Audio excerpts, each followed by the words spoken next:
नमस्कार भाइयों, कैसे हैं आप सब।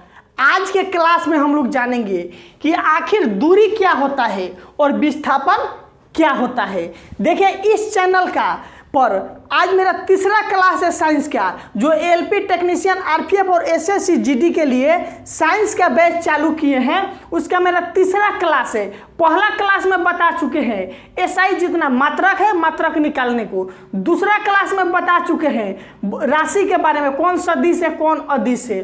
और यहाँ से अब आपका क्लास मेन चालू हो रहा है कि आखिर दूरी क्या है, विस्थापन क्या है। आपके मन में ये चलता होगा कि दूरी और विस्थापन दोनों सेम होता है। दोनों सेम नहीं होता है, दोनों अलग अलग होता है। आज समझा देंगे। आज के बाद आपको कभी भी दिक्कत नहीं होगा। और वीडियो पसंद पड़ेगा तो कमेंट जरूर करके बताना है आज का साइंस का क्लास कैसा लगा। और सभी लोग से एक रिक्वेस्ट है कि सभी लोग अपने दोस्त को जरूर जुड़े और इस चैनल पे साइंस का एकदम जीरो से हीरो लेवल का जो तूफान सीरीज चल रहा है वो तब तक चलेगा जब तक एलपी टेक्नीशियन का एग्जाम नहीं हो जाता है। चलिए आज के क्लास को हम स्टार्ट करते हैं।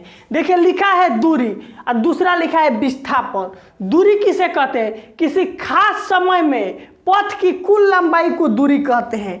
मान लीजिए ये कोई पथ है ए से बी, इसके अगर ऐसे चलेंगे, ये जो रास्ता है आपका टेढ़ा मेढ़ा चलेगा, समझिए। मतलब अगर पटना से दिल्ली जाना है, ट्रेन के द्वारा पूरा घूमकर इस सफर कर रहे हैं तो इसको क्या बोलते हैं? दूरी बोला जाता है।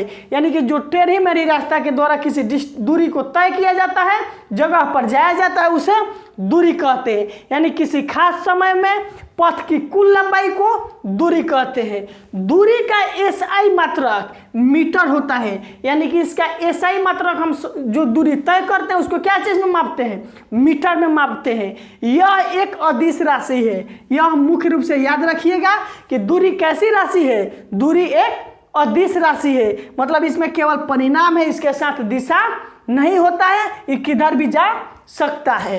दूरी हमेशा पॉजिटिव होता है। समझिए, अगर हम कहीं भी चल रहे हैं तो कुछ ना कुछ दूरी तय कर रहे हैं, इसलिए दूरी कैसा होता है? दूरी हमेशा पॉजिटिव होता है, यानी कि प्लस में लिखा जाता है।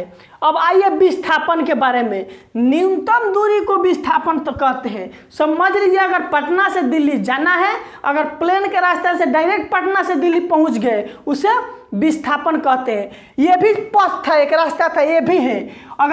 अगर इस रास्ता पर हम चलेंगे तो इसको दूरी बोला जाता है। और यहाँ से यहाँ डायरेक्ट सीधा अगर ए से बी पर पहुँच गए तो इसे क्या बोला जाता है? विस्थापन बोला जाता है। विस्थापन किसे कहते हैं? ए से बी तक के बीच के न्यूनतम दूरी, मतलब कम समय में, यानी कम दूरी जैसे तय हो जाए उसे विस्थापन कहते हैं। और टेढ़ी मेढ़ी रास्ता के द्वारा वो वहां पहुंचे उसे दूरी कहते हैं।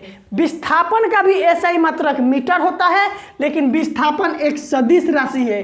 क्यों सदिश राशि है? क्योंकि इसका परिणाम आ रहा है कि ए से बी ले पहुंच रहा है, लेकिन परिणाम के साथ साथ दिशा है कि यह सीधे डायरेक्शन में जा रहा है, यानी साथ में इसके दिशा है। इसलिए विस्थापन कैसा राशि है? सदिश राशि है। विस्थापन जो होता है पॉजिटिव भी हो सकता है, इधर जाएंगे तो पॉजिटिव, निगेटिव भी हो सकता है, अगर बैक में आएंगे तो निगेटिव, और शून्य भी हो सकता है। मतलब शून्य का मतलब हो गया कि अगर यहीं पर, यहाँ से यहाँ आए, फिर अगर यहीं पर आ गए लौट कर, तो कितना डिस्टेंस होगा? जीरो हो जाएगा। विस्थापन मतलब शून्य हो जाएगा। यानी कि दूरी हमेशा पॉजिटिव होता है और विस्थापन पॉजिटिव, निगेटिव, शून्य तीनों होता है। अब एक क्वेश्चन के माध्यम से हम जरूर समझेंगे, वहां सब कुछ क्लियर हो जाएगा। लिखा है दिए गए चित्र में, समझिए एक चित्र बना देते हैं। ये आपका एक चित्र हो गया, ठीक। लिखा है दिए गए चित्र में राम ए से बी तक चलता है तो दूरी तथा विस्थापन निकाले। सबसे पहले इसका दूरी निकाल लीजिए, दूरी कितना होगा, ठीक। 3 मीटर, 4 मीटर, 3 मीटर, 3 और 4 7, 7 3 10, 10 4 14, यानी कि 14 मीटर की दूरी तय किया।